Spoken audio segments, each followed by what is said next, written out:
Covid के समय टीका लगा था, सबको लगा, तो उसमें से 1-2% लोग ऐसे हैं जो गिर के मर गए। किसी को पता नहीं चला कि क्यों गिर के मर रहे हैं। तरफ विपक्ष को कहा जा रहा है भ्रष्ट हैं। मोदी जी तो शायद इकलौते नेता होंगे जो देश में मंच पे खड़े होकर कहते हैं कि मैं ही एक ईमानदार हूँ जो सारी दुनिया से लड़ रहा है, भ्रष्टाचार से लड़ रहा है।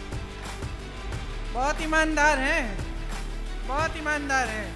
इसलिए चुनाव के समय ईमानदारी से आपके काम की बात नहीं कर सकते।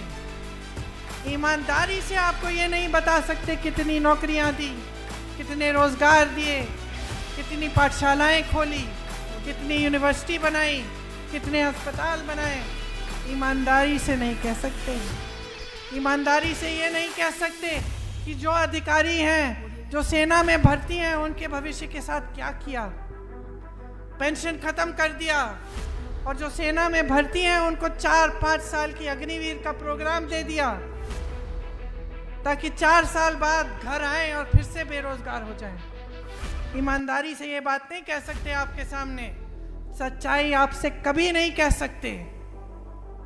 ये कहते हैं कि सबसे ईमानदार है, लेकिन सबसे बड़ी भ्रष्टाचार की स्कीम नरेंद्र मोदी जी इस देश में लाए।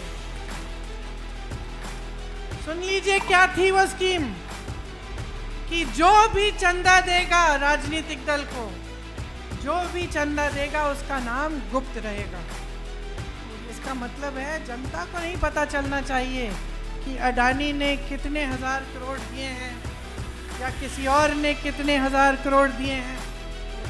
जब सुप्रीम कोर्ट में एक केस लगा और न्यायाधीशों ने ये कहा कि ये पारदर्शी होना चाहिए, तब अचानक मोदी जी, अमित शाह जी सब इंटरव्यू देने लग गए कि भाई हमने बड़ी पारदर्शी स्कीम बनाई, देख लो पहली बार पूरे देश में लिस्ट निकल आई है। अरे आपने थोड़ी निकाली लिस्ट, ये तो कोर्ट के ऑर्डर पे आपसे निकलवाई गई है लिस्ट।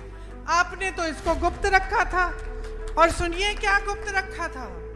गुप्त ये रखा था कि हजारों करोड़ रुपए इन्होंने अपने बड़े बड़े खरबपति दोस्तों से लिए तो हैं, लेकिन ऐसी कंपनियों से लिया है जिन पे पहले इन्होंने छापा मारा, चंदा लिया, छापे बंद, केस डाले, चंदा लिया, केस बंद।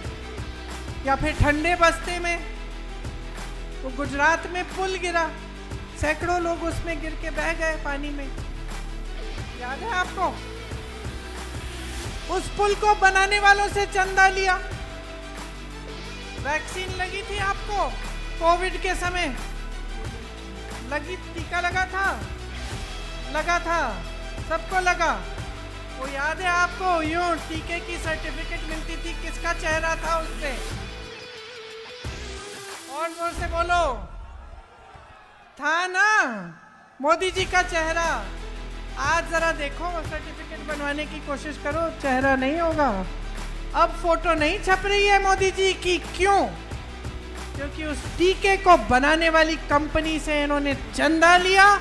और आज बाहर क्या आया है? बड़ी मेडिकल रिपोर्ट बाहर आई है कि काफी लोग उस टीके को, जब वो टीका लगा तो उसमें से 1-2% लोग ऐसे हैं जो गिर के मर गए। किसी को पता नहीं चला कि क्यों गिर के मर रहे हैं। कोई मंच पे खड़ा भाषण दे रहा है, भगवान ना करे कोई मंच पे खड़ा भाषण दे रहा है, या फिर कोई खेती में काम कर रहा है। कई ऐसे लोग शहरों में जिम कर रहे थे, नौजवान अच्छी सेहत के 30-40 साल की उम्र, गिर के मर गए। पहले समझ में नहीं आ रहा था कि क्या है। आज उस कंपनी ने कह दिया कि हाँ ऐसा है कि कुछ 1-2% लोगों को ऐसा हो सकता है। तो आप सोचिए, इन सब से चंदा लिया, बाकायदा चंदा गुप्त लेने की स्कीम बना दी, और अपने आप को ईमानदार कहते हैं। भ्रष्ट नेताओं को अपनी पार्टी में लेते हैं, धो देते हैं, जैसे रिन वाले साबुन से धुलाई होती है ना, चमका देते हैं उनको। काले धंधे सारे साफ हो जाते हैं, सफ़ेद हो जाते हैं। कोई गंगा मैया तो है नहीं बीजेपी कि उसमें डुबकी मारो और आपके पाप धुल जाएंगे, है ना। वॉशिंग पाउडर लगाते हैं, सब साफ हो जाते हैं। बघेल जी कह रहे हैं मोदी वॉशिंग पाउडर है। तो ये सच्चाइयाँ नहीं कहेंगे आपके सामने, तो आपको कैसे समझ में बात आएगी।